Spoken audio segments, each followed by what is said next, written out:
Lieutenant Randolph, powerful words. What do you mean by that? Well, I was just so heartbroken when I heard yesterday and found out that the person that was alleged to have done the terrible acts and more was the same person that I tangled with 4 years ago. You know, I had a lot of trooper buddies that asked me, why didn't you kill this guy?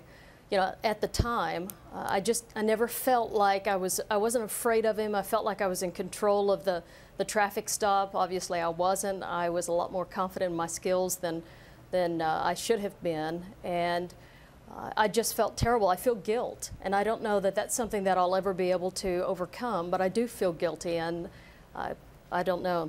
That's all I can say. I just feel guilty about that. Lieutenant, there's no way you could have known what this man was capable of. He did come after you. You said you sort of wrestled. He broke one of your fingers. You would have been within your rights to pull the trigger, but you did not. Why didn't you? Well, you know, I stopped him for a paper tag. It looked like he had a fake paper tag. He had a woman and a baby with him, so you know, I thought I was dealing with a sweet little family.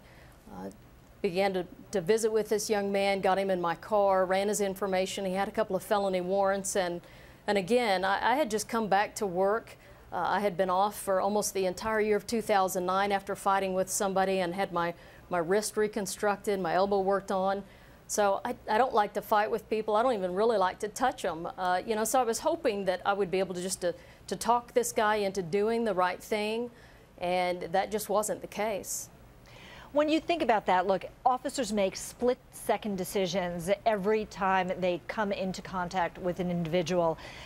Was there, in retrospect, when you look back at the conversations you had with him, at his demeanor, do you now think of any sort of physical change or mental change that he began to undergo as you were questioning him that caused him to snap like this?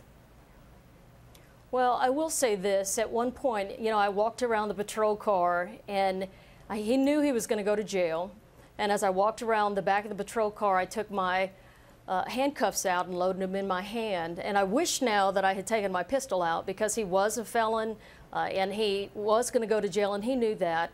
But I had the handcuffs, and as he opened that door and I snapped that bracelet on that wrist, he looked me in the eyes, and when I told him, give me your other hand, and he wouldn't, he began to bargain, trying to get out of going to jail.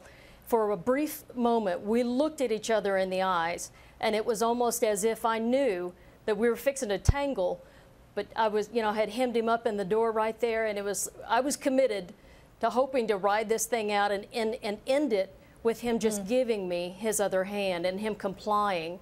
But again, if there had been any way to know the things that he is alleged to have done a couple of days ago, I would have killed him when I had the opportunity.